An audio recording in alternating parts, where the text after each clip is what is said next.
Okay. Next thing I want to talk about is the civil rights movement. This again is going to take us from the end of World War II through the 1960s. It's a thematic thing. So here we go. We've talked a bit about the position of African Americans up through and including World War II. Notice during World War II you had a lot of American fighting men who were black, but it was still segregated. Segregated meant you had separate units for blacks and whites. And in the South, you still had very strong segregation laws. I want to show you a few images you may have seen before of what that really looked like. This is a movie theater, okay? And you can't quite see it, but around here, on this side of the building is the front door for whites. Black people could only sit up in the balcony, and they had to come in through a separate admission. You really did have separate water fountains. This big nice one for whites and the little crappy one for colored, which was the polite way of saying black. You have here a little diner, lunch place, right? Little cafe. Whites, coloreds, two separate lunch counters. As I said, it extended to the military too. It's the Department of the Army sign. It's the U.S. Army symbol. This was used in officers' quarters in the barracks. Showers, white officers go here, colored officers go there. A little bit blurry, but Imperial Laundry Company. We wash for white people only. And this was a common sign in the Southwest. If you went to the South, you didn't have so many Mexicans, but Southwest, Texas, no dogs, no Negroes, no Mexicans in the restaurant. That's how life was. And if you think it didn't matter, they just have separate for black and white. This is what a black school looked like in the South in the 1950s. And believe me, in the 1950s you had beautiful science classrooms and laboratories. You had nice schools. Don't forget that the building that you're in, the school at Hill, is a 1950s building. So they certainly had wonderful, beautiful buildings for schools if you were white. If you were in black, you weren't allowed to go to the white school. You went to the colored school, and this was your 1st through 8th grade, all in one room in this setup. Blacks were still routinely beaten up, intimidated, and even lynched in the South. The Ku Klux Klan was a perfectly respectable organization, and if you were a white Southern politician, particularly in certain counties, you were kind of expected to be a member of the Klan if you were going to be serious about running for political office and so on. Okay, so we start our story at this point in 1946. We're right after the Second World War. In 46, you had a congressional election. Remember, members of the House of Representatives are elected every 2 years, and at the same time, in those every 2-year elections, about a third of the Senate is up for re-election. They're called midterm elections. President, that's what we have this year in 2014. We just had a presidential election in 2012, and 2014 will be electing members of Congress again. So 46 year the congressional elections up. And black leaders in the South decided to start a voter registration drive. They were serious. Don't forget, they had served in the war too. They had fought for democracy around the world. They had shed their blood as much as anybody else. And it was time. It was time. It was almost 100 years after the Civil War. Enough already. We've been free this long. Let's start to participate in the process. And so that's what they did. They started a voter registration drive. The Ku Klux Klan threatened and killed African American people who were trying to organize this.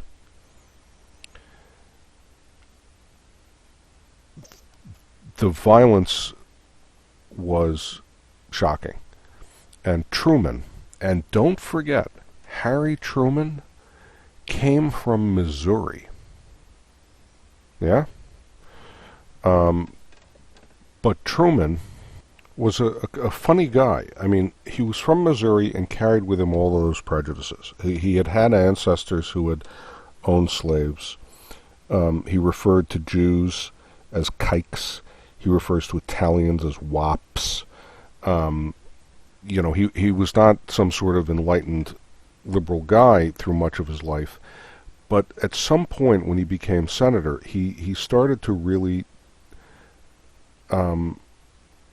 talk about civil rights. And I don't want to say he was some kind of a crusader, but you have to admit that the guy really tried to be fair in a difficult situation. With all this violence that erupted in 46, Truman appointed a special presidential commission to study civil rights. And in the fall of 47, it took them a while to do their work, the committee issued a report. The report was called To Secure These Rights. This is from the Declaration of Independence, right? To secure these rights, governments are instituted among men, deriving their just powers from the consent of the governed.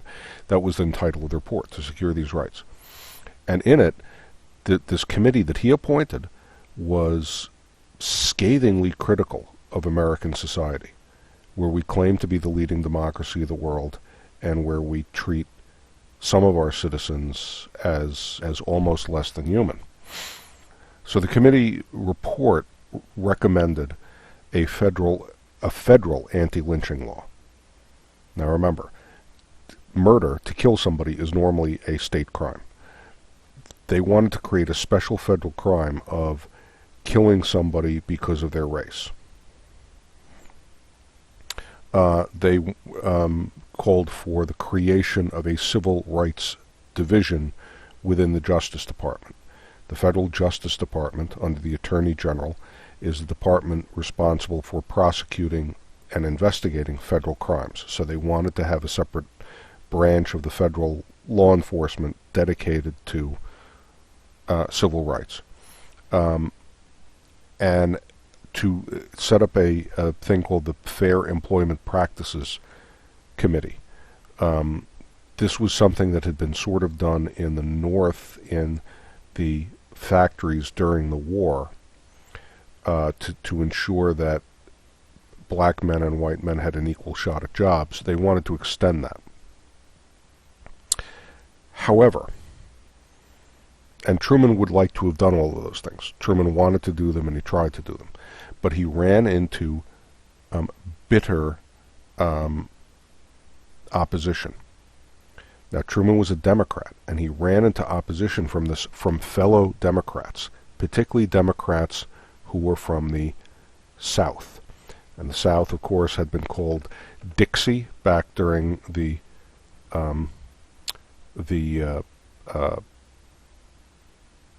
Civil War. And so they got the nickname of Dixiecrats, this branch of the Democratic Party that considered themselves Democrats, but were almost violently against federal legislation to give African Americans the same rights, the same accommodations, and equal status to white people. And you can see it's Florida and the Carolinas and the Alabama, Georgia, Mississippi, and Tennessee, and so on up there, that were all part of this Dixiecrat movement. One of the leaders of the Dixiecrat movement was Strom Thurmond. There he is, J. Strom Thurmond. Everybody just knew him as Strom Thurmond. Thurmond was the governor from South Carolina. He would later become a U.S. Senator and served until very recently and had a big turnaround in his support. One of the things that people didn't know at the time was that he actually had a long-term affair with one of the black servants that worked for his family and had a kid by them. I won't even get into that, but when he was a young guy in his, I think, 20s, he had an illegitimate child by the house maid who was black, which, if it had been known at the time, would have destroyed his political career. But anyway, Thurmond was one of the leading figures in this, and it really split the Democratic Party. When the Democrats held a national convention in 48, this is for the presidential election, you had northern Democrats wanting to push a civil rights agenda. Leading among them was Hubert Humphrey, a guy to note. Hubert Humphrey was from Minnesota. He was at the time mayor of Minneapolis, Minnesota. He would later become a prominent national politician, Hubert Humphrey. But Humphrey stood up at the Democratic Convention in 48 and said that the party should have a plank in its platform, the official statement of the party principles, to support human rights. And as he put it, the time has arrived for the Democratic Party to get out of the shadow of states' rights and walk forthrightly into the bright sunshine of human rights. And let's put civil rights into our agenda. The pro-segregationist Democrats were all from the South, the Dixiecrats from the southern states. And they talked about their platform in terms of states' rights. That is, they were smart enough. Well, I shouldn't even say smart enough, because everybody knew what they were up to. It wasn't like they were kidding anybody. But they officially labeled it that they were in favor of states being able to govern themselves and not being told what to do by the federal government. They didn't actually say out loud, "We hate black people." They said, "Oh, no, we're in favor of states' rights." And so they called themselves states' rights Democrats. Everybody else called them Dixiecrats, but they were really segregationists, wanting to almost reverse the Civil War.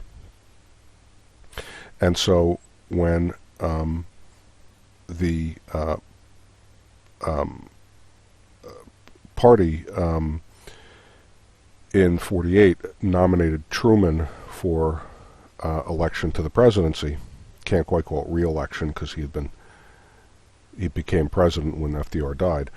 When they nominated Truman, the Dixiecrats formed their own party, the States' Rights Democrats Party, and nominated Thurmond as their guy. And let's take a look at that election. So that's what the map looked like.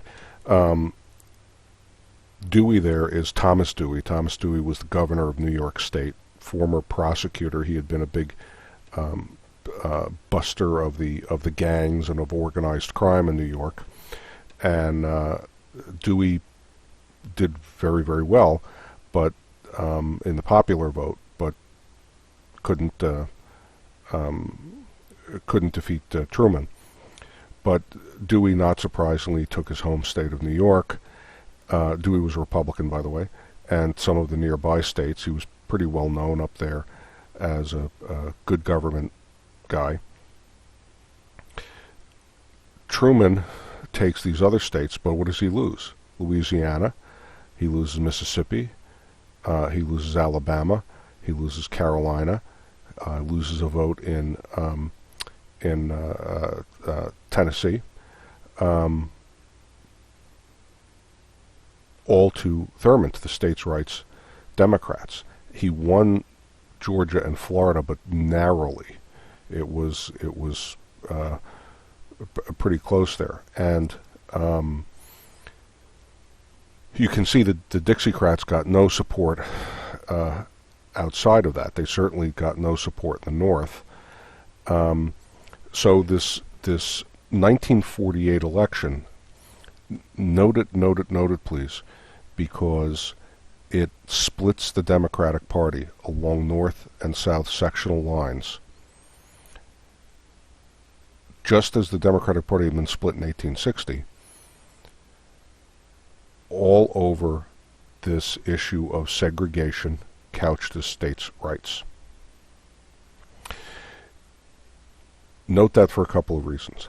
Politically, it will come back to us. When we talk about Nixon's presidential election, when we come back, you will note that Nixon is a Republican, conservative Republican. One of the reasons he wins the 68 election is because he is able to mobilize the South to vote for him. The Southern strategy, it was called. The South becoming really the heartland of conservative voting. Second thing to note is that we are beginning to ramp up real opposition in the South to changing their society and instituting civil rights for black people.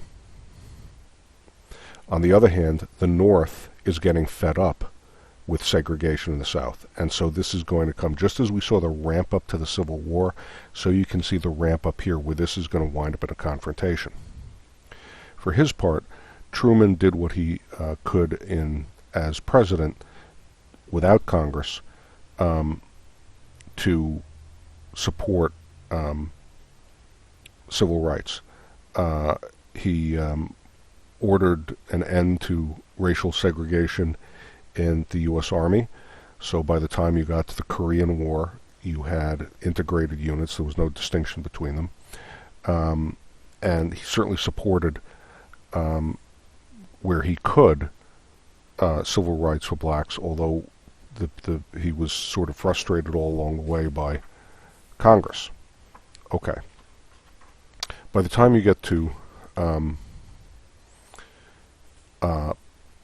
Eisenhower, you then get to Brown versus Board of Education.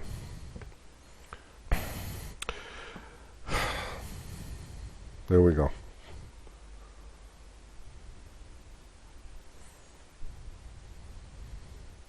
These are Americans.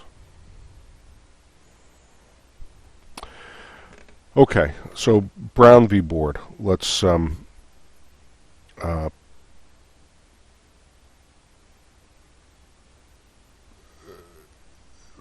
remember what that was all about.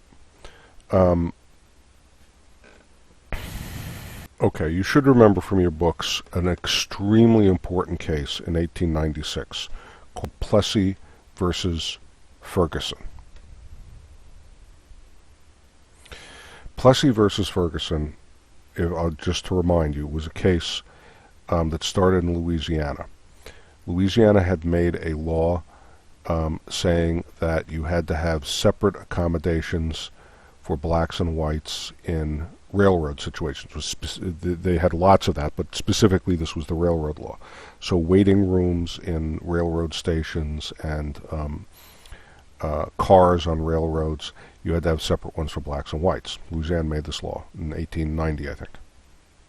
A couple of years later, Homer Plessy, who was a guy, an African-American guy, buys a ticket, goes and pays his money for first-class accommodations, goes to use it, and gets turned down because he's black.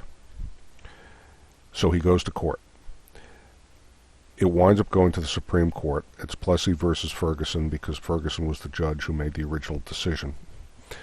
And the Supreme Court found that it is okay to mandate separate accommodations for blacks and whites as long as they're equal. So Plessy versus Ferguson, you have that phrase, separate but equal. So if you want to have a black dining room and a white dining room, that's okay as long as they're equal.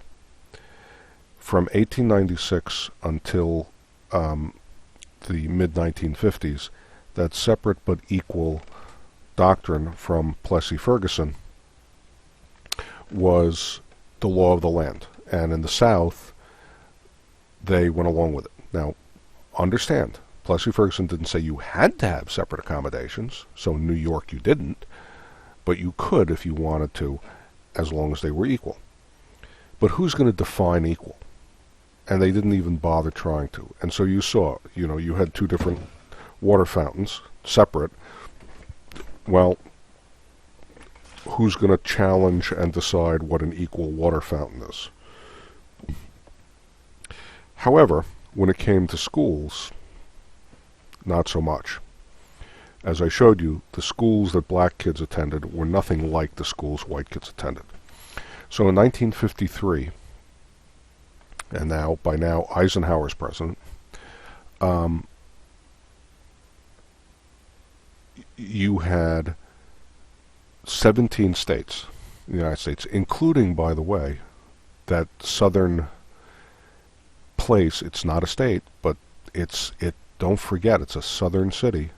District of Columbia, Washington, was just as racist as the rest of the South. So by 1953, there were 17 states in the District of Columbia that had separate schools, all black schools and all white schools. In these states, they were spending an average of $165 a year for white students and just over $100 a year for black students, which may seem like ridiculously small amounts of money, but don't forget, a dollar meant a lot more then. And in the South, salaries tended to be much less than in the North. I can also tell you, by the way, that black teachers in the South were paid on a separate pay scale from white teachers, and they were paid much less. And the qualifications to be a teacher in a black school were much less. So these kids were going to schools that were shacks, that had no real facilities, with, in many cases, unqualified people in front of the room who were being paid next to nothing. Clearly, it may be separate, but there's nothing even close to equal there. So the NAACP, we talked about National Association of Advocates for Colored People, decided to create a lawsuit to challenge the idea of separate but equal when it came specifically to education. Their lawyer was a guy named Thurgood Marshall. Thurgood Marshall was not only head of the legal team for the NAACP, but later on, years later, he would be appointed to a Supreme Court seat himself and became one of the most important Supreme Court justices of the 1960s and 70s. Anyway, Marshall, they had to pick, when you bring a lawsuit, you can't just sue and say discrimination's bad. You have to find a person in a school and have that person sue the school as the test case, right? So they find this young man named Oliver Brown. It's a young guy, I think in his 20s.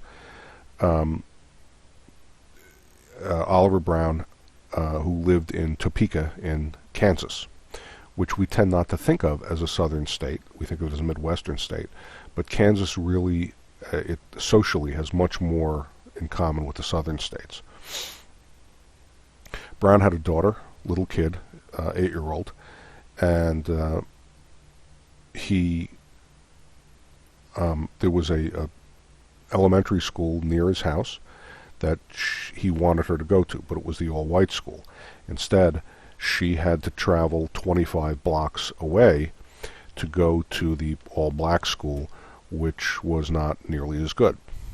So Marshall takes the case, and Brown sues the Board of Education of Topeka, Kansas. Hence, Brown v. Board. Brown versus the Board. Marshall's argument was that segregated schools denied kids equal protection of the laws guaranteed by the 14th Amendment. Remember, the 14th Amendment guarantees equal protection of the law to all citizens. The court, in a unanimous decision, 9-0, which is unusual for the court, reversed Plessy versus Ferguson. The Chief Justice, who was a guy named Earl Warren, wrote the decision on behalf of the court. As I've mentioned to you before, when the Supreme Court makes a decision, they don't just say yes, no, but they give you the explanation why. And usually one person writes the decision on behalf of the majority side in the court, the winning side in the court, and then other justices can also, if they need to, if they want, to add a little bit more of their own explanation in their own. So Warren wrote the decision on behalf of the whole court, this unanimous decision, and said, first of all, that Marshall was right, that separate but equal doesn't exist. A separate school system stigmatizes all black children and perpetuates inferior treatment for blacks. The Equal Protection Clause of the 14th Amendment, Warren said, gave the court authority to make sure that black kids are treated equally to whites. And he says, quote, in the decision, quote, "We conclude that in the field of public education, the doctrine of separate but equal has no place. Separate educational facilities are inherently unequal."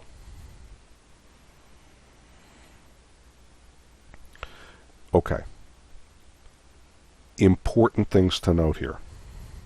The Brown decision opened up a new era in the civil rights struggle.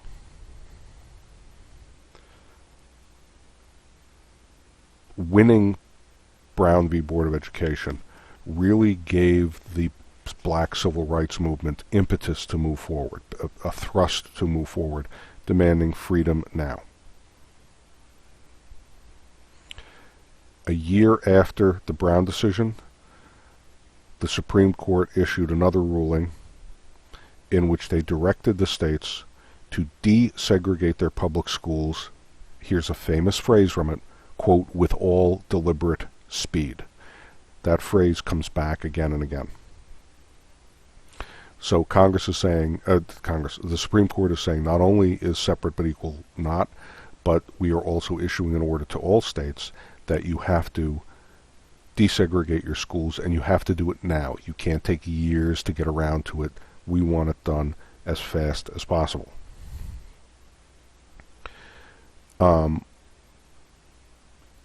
This led to powerful emotions. In the South, people called for massive resistance to the court's decision. In Congress, you had 19 senators and 82 congresspeople sign a thing called the Southern Manifesto. The Southern Manifesto said that the Supreme Court's decision was wrong and they would not live by it.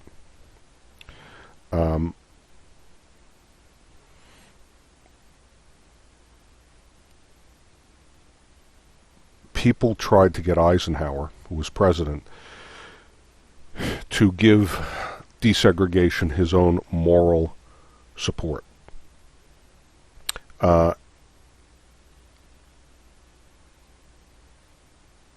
And Eisenhower didn't have anything particularly against black people, but he did not really get out front on the issue.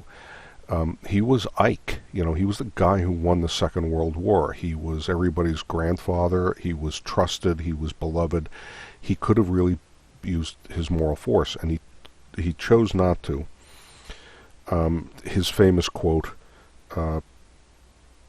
was, "You cannot change people's hearts merely by changing the laws." Okay, that was his opinion. And so he kind of kept his mouth shut about what he thought of segregation laws until he was forced to act. Little Rock, Arkansas, again a name to know, 1957, so we're a couple of years after Brown v. Board, begins its school year, September of 57 this is. Little Rock's Central High School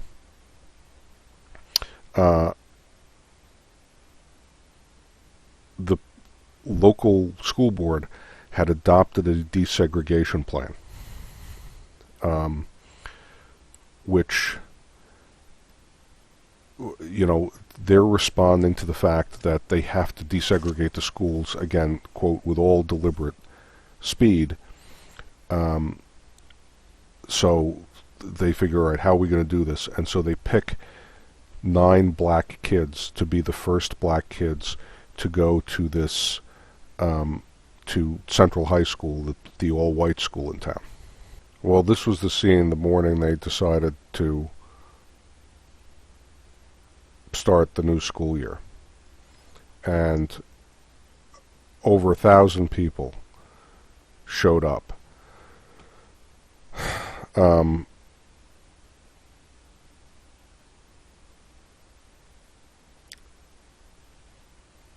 They tried to bring the black kids into the school. And you can see out here, they held a fake lynching, the white kids. People threw things, they threw rocks, and they attacked the blacks, kids, and anybody else outside the school who was sympathetic to them. The city of Little Rock sent 150 cops who did nothing to protect these black kids. These 150 local Little Rock cops basically stood around and did nothing as these kids were harassed. And so,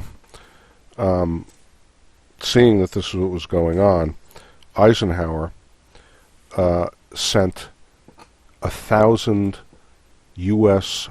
Army soldiers, sent 1,000 paratroopers to Little Rock to protect the black students and to enforce the order of a federal court. And this was how these kids, this is how these kids had to go to school every day, surrounded by armed U.S. soldiers.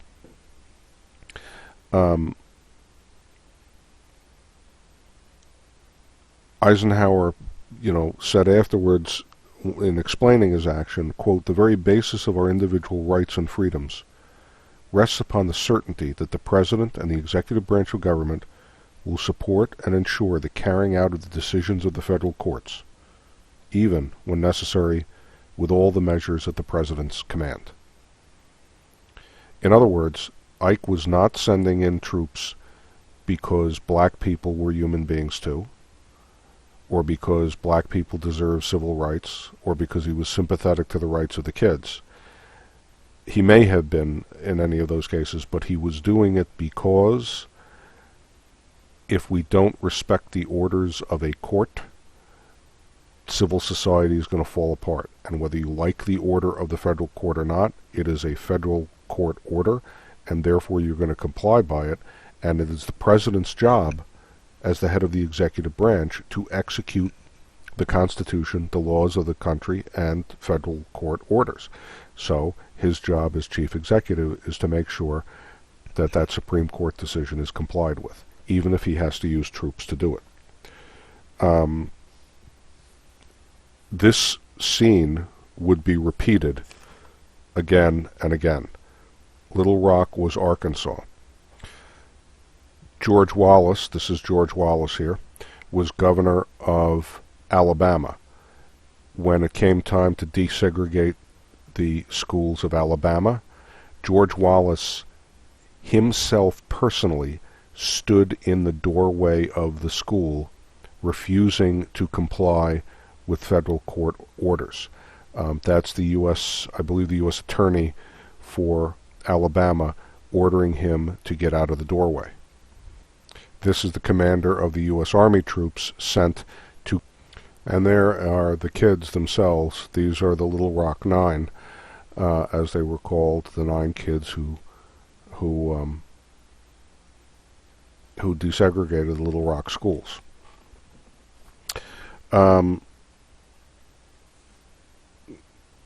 As I said, this continued, and the pushback became more and more difficult. I'm sure you already know this story. Then that's by the time you get to 1955 of the Montgomery Bus Boycott. The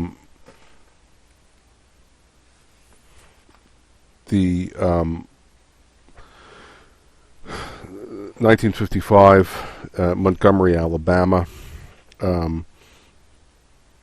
The city bus driver, Montgomery City Lines, ordered Rosa Parks, please tell me you've all heard of her, to give up her seat to a white passenger.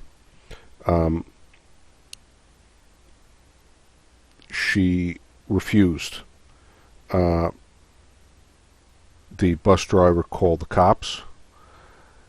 The cops arrested her, fined her $10, but her action sparked the Montgomery Bus Boycott. Dr. Martin Luther King Jr. was minister in Montgomery, Alabama, and young guy at the time. He was 25 or 26, I think, and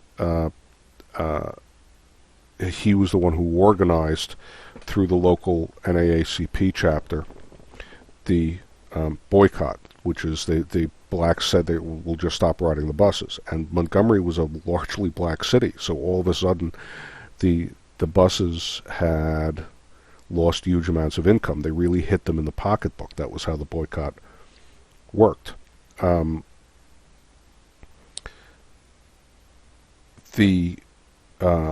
they were very clever about it. You can go read online about the Montgomery Bus Boycott, but they organized this system of, among the black community, sort of their own internal bus system, using people's cars, kind of like carpooling, to make sure everybody still got to work okay and still got to work on time, but depriving the bus company of all this money.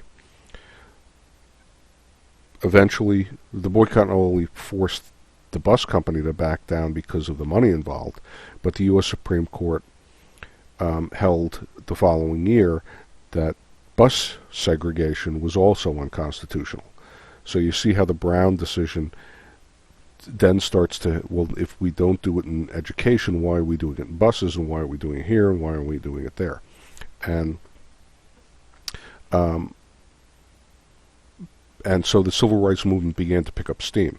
It made Martin Luther King a person of national prominence. He then became the sort of national spokesman for the civil rights movement. What made him a bit different from some of the others who were active at the time was his commitment to nonviolence. King's letter from a Birmingham jail is very much a useful document for you to read. You can find it online. At one point in his protests, King was arrested in Birmingham, Alabama, and a group of ministers, Christian ministers, approached him, wrote to him, basically saying, look, we believe that black people should have rights too, but shouldn't we take this slow, and shouldn't we do this gradually, and why are we demanding these, and shouldn't you really... These were white ministers who were trying to reach out to him in their nice, sort of patronizing way, but, hey, shouldn't we cool it a little bit and take this a step at a time? And King wrote back, the document now publishes the letter from a Birmingham jail, which really is one of the great pieces of American prose and is something you ought to read when you get a minute. King was influenced obviously by the Bible. He was a Baptist minister. He certainly knew the Gospels. He also very much knew the Old Testament, particularly the Exodus story of the people of Israel, which formed a deep theological part of his understanding of what African Americans should be doing. The whole Exodus thing is very important for that. But also important in the evolution of his thinking were the work of Henry David Thoreau, remember Thoreau, and his ideas about civil disobedience, about refusing to participate in something you thought was evil and be willing to take the consequences, like going to jail. And he was also very influenced by Mohandas Gandhi, the Mahatma of India, whom I hope all of you guys are familiar with.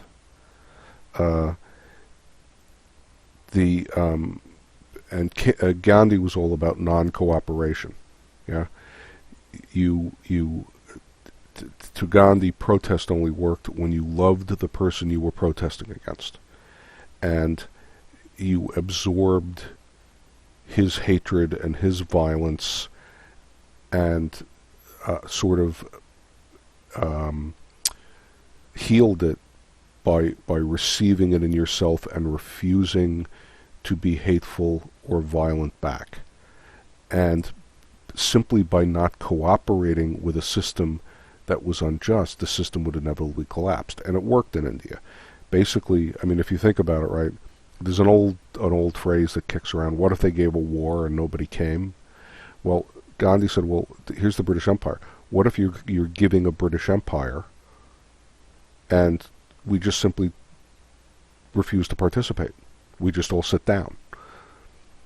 So King was influenced by the nonviolence, the pacifism of these guys. And as King said at one point, the strong man is the man who can stand up for his rights and not hit back. So following the Montgomery Bus Boycott, King founds the SCLC, the Southern Christian Leadership Conference. The SCLC is an organization of black Southern Christian ministers. Not to be terribly exclusive about it, but at the time in the South, blacks didn't belong to any other religion. You didn't have Jewish blacks, you didn't have Muslim blacks. So it was a meeting, and you had very few Catholic blacks. So it was a meeting of all the Baptists and Methodists and Episcopal and so on ministers who had black congregations. The SCLC was very important because it was really the coordinating group for all of those civil rights protests, and it was built around King's belief in non-violence. So they carry that boycott and non-cooperation message with them. So for instance, and this is another important thing to know, you had the sit-in movement. Yeah, we've now desegregated schools, at least in theory. Are they really fully? No, but at least there's court orders in place. We've started to desegregate things like railroads and buses. So the next thing they go after are restaurants. All over the South, important part of daily life was the lunch counter. Yeah, you had all these little cafes and diners and places where people could grab a meal, workers, and so on, and they were strictly segregated. So in Greensboro, North Carolina, 1960,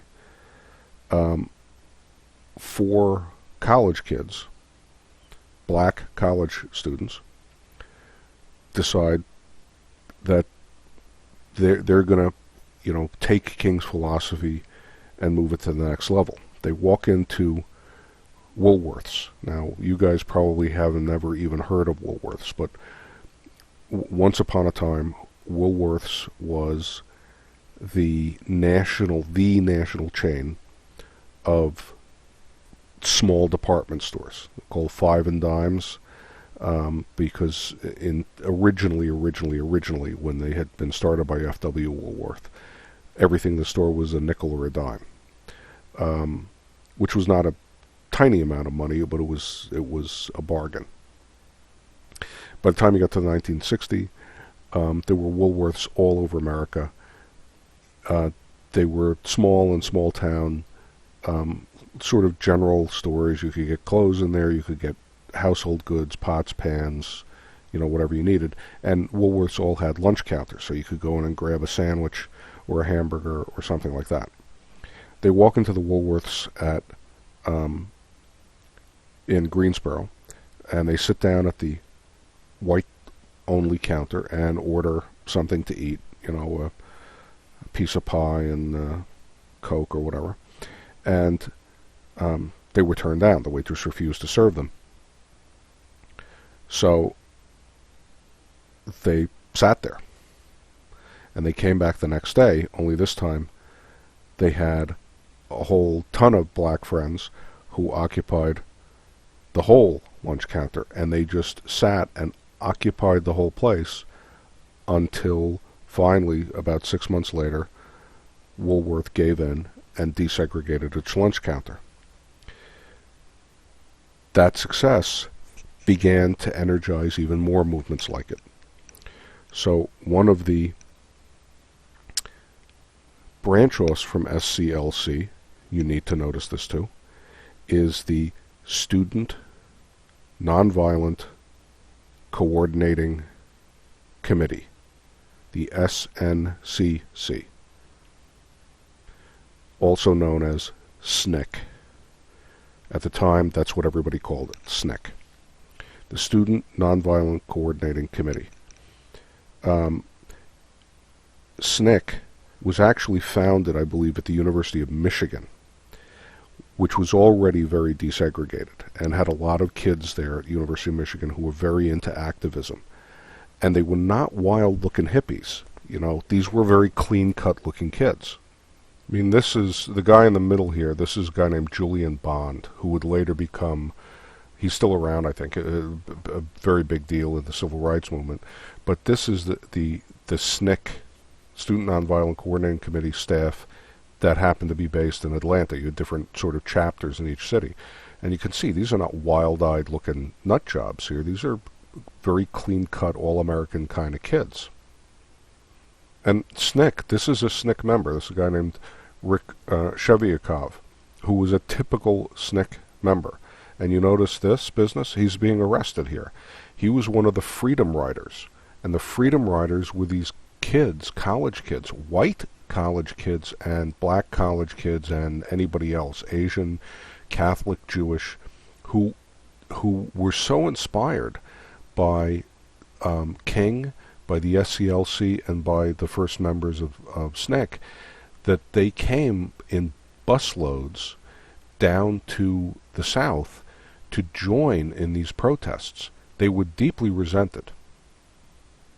Several of the Freedom Riders were actually killed. In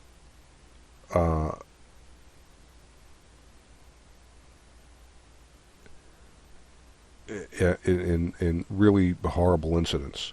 These rednecks and Klansmen in the South would kidnap these kids in the middle of the night, take them out in the backwoods and shoot them and bury their bodies. Some really horrible stories. Again, I urge you to go look up the history of the Freedom Riders if you get a chance. There were folk songs written about them, really kind of terrible. There's a kid named James Werg, who one of the Freedom Riders in a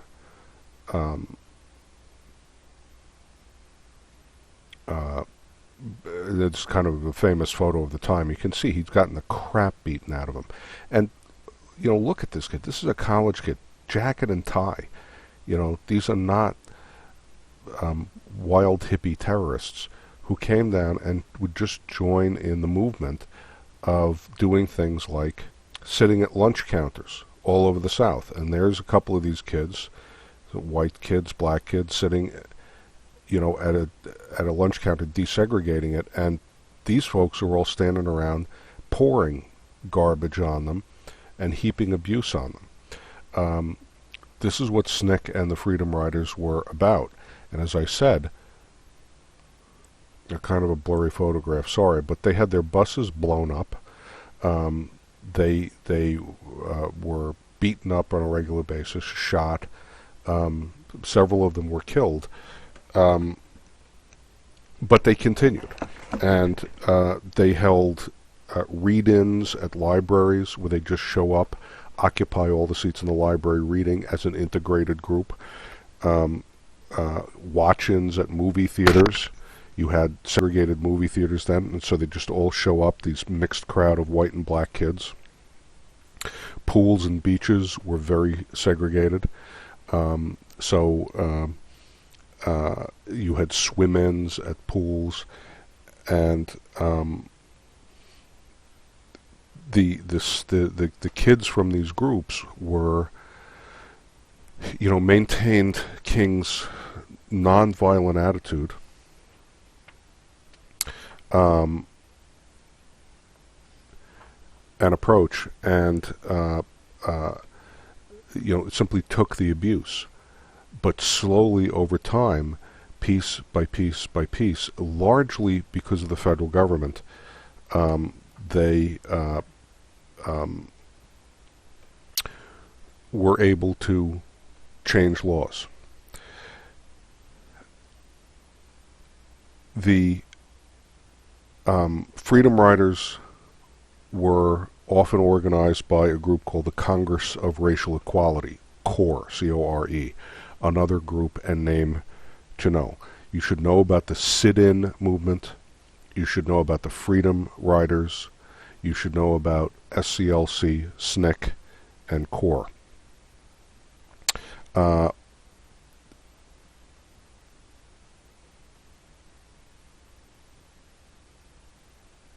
The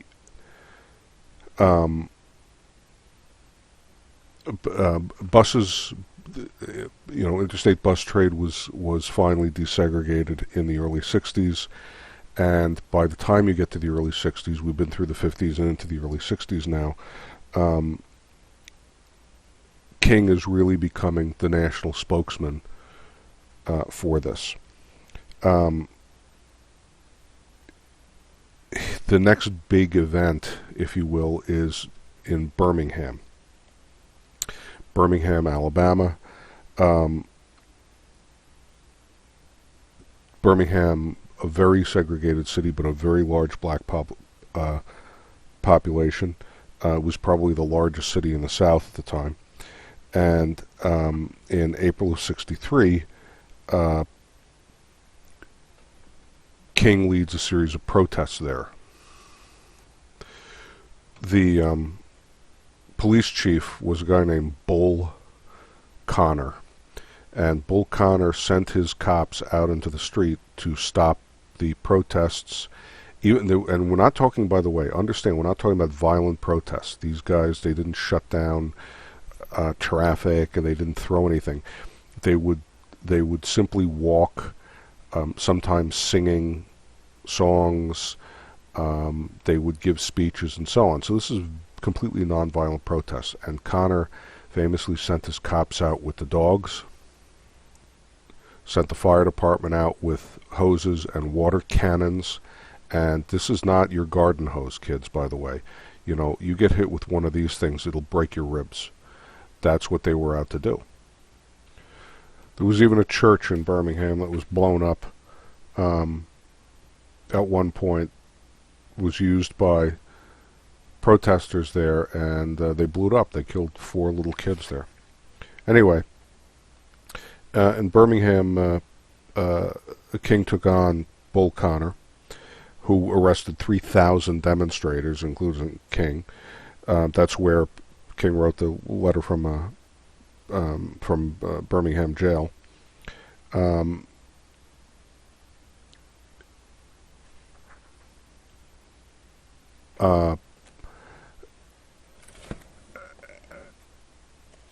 And as I said, the violence of the reaction wound up really doing, in a way, the most good for the civil rights movement.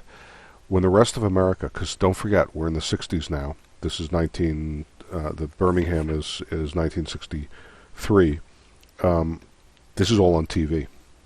And people all over the country are watching these Southern crackers in Alabama blasting water cannons and sicking vicious dogs on people who are simply walking down the street because they want to be able to sit at the same lunch counter as everybody else. It really made a big difference in national sympathy for this. Now, by this time, Kennedy is president. John F. Kennedy is president. His attorney general is his brother, Robert F. Kennedy, and Robert is the one who's really pushing John, his brother, for civil rights legislation. Robert was much more progressive on this stuff.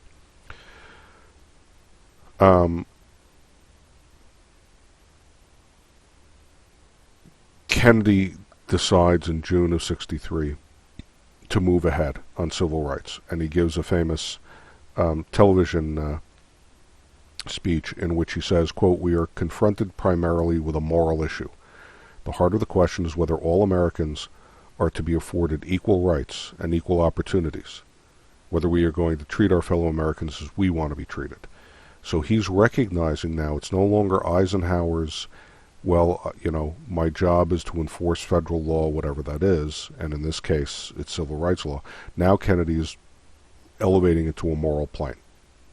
And shortly after he gave that speech, within about a week, he went to Congress to propose a civil rights bill that would prohibit segregation in any public places, including in the workplace, so you can't discriminate based on race for hiring, in schools, so schools have to finally be fully desegregated, in public, what are called public accommodations, so things like buses and trains and lunch counters, and if you have a business that's open to the public like that, you can't discriminate based on race.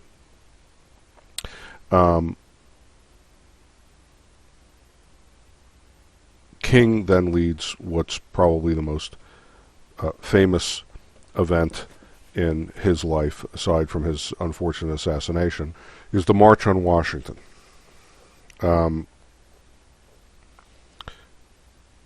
Because Kennedy had proposed this bill, people forget that. The reason for the March on Washington was you had this bill that had been proposed by Kennedy in June of '63. So in August of '63, Congress is considering this bill. King and a lot of other people organize a march on Washington to bring in people from all over the nation. That was the idea of it. They bust in people from all corners of the United States, black people and white people, who were agitating for the passage of this civil rights bill.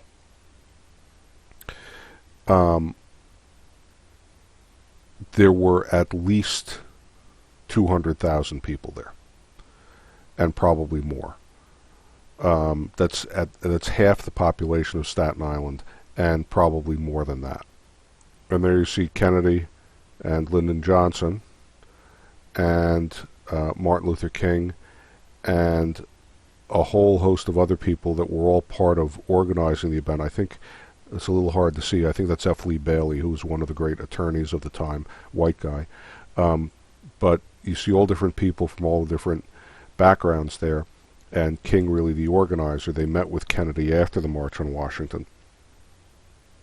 They sang "We Shall Overcome," which was had become really the national anthem of the civil rights movement. And if you haven't heard it, please go online, We Shall Overcome, and listen to it. The lyrics are not that difficult. It's really only one line, but the music of it, the sound of it, was the sound of the civil rights movement. And if you watch films of the day, and again I urge you to, you hear them repeatedly chanting, "Pass the bill, pass the bill," and the bill they're talking about is Kennedy's bill. Of course, the climax of the day was King's speech, the "I Have a Dream" speech. I know I keep urging you to do these things, but I can't. Guys, if you want to understand this, you have to do this sort of thing. Go Google up on YouTube the "I Have a Dream" speech and watch and listen to the whole thing. Most people have heard 2 sentences out of it, or a paragraph. Listen to the whole thing from the beginning.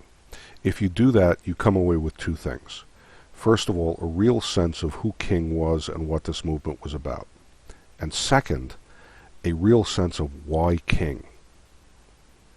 If you've only heard the "I have a dream that someday little black children or little white children will stand hand in hand," okay, great, yeah, okay, he could write a good line. If you listen to the whole speech,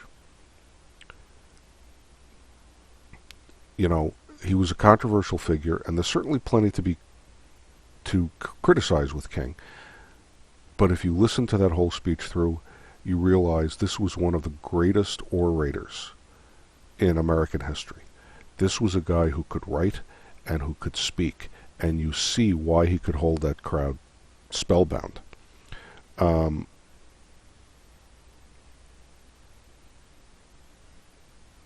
Well, the March on Washington, famous as it was, did not quite pass the bill. The Southern Dixiecrats continued to fight and block it. And so the bill was not passed. It sat dormant in the Congress.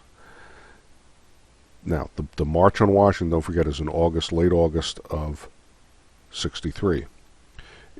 In the fall of 63, November,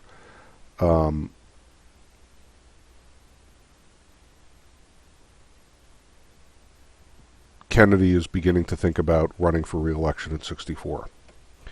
And he's making little stops around the country to sort of meet and greet the people and shore up his support. He knows one of the places he has a problem is Texas. And so he made a decision to go to Dallas, Texas on November 22nd, 1963, to give a couple of speeches there to try to shore up his support in the South. And Lyndon Johnson, who was a Texan, was kind of advising him that this would be a good idea to do, and you need to, and very benevolently. I mean, Johnson was on his side over this stuff, and this will help get your support up, and blah, blah, blah. November 22nd, 1963, of course, Kennedy was shot in Dallas in an event that really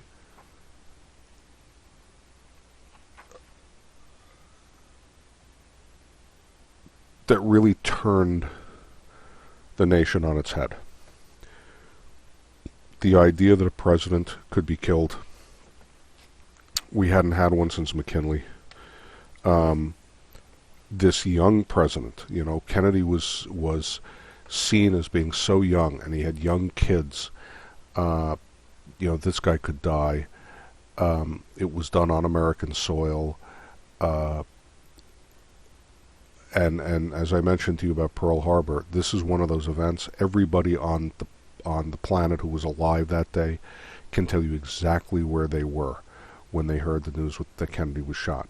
If you go onto YouTube, you can see the original films from the television of when they broke into the soap opera to make the very first announcement.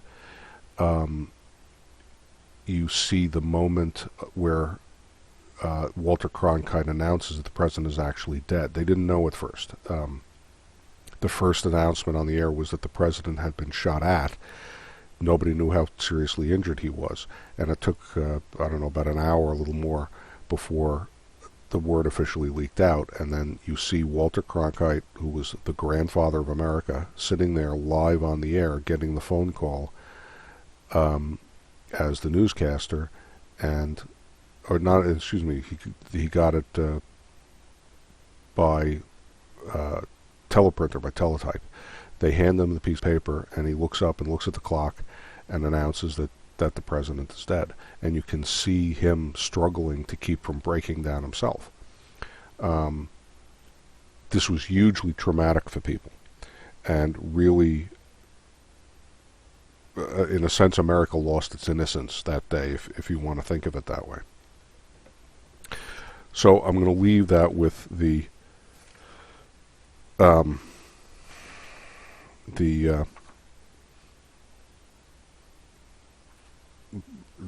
assassination of Kennedy, because at that point the civil rights movement blends into the Great Society of Johnson and the anti-war protests. So I'm going to take that up in the next video, which will be the last one for the stuff that I'm posting over the vacation.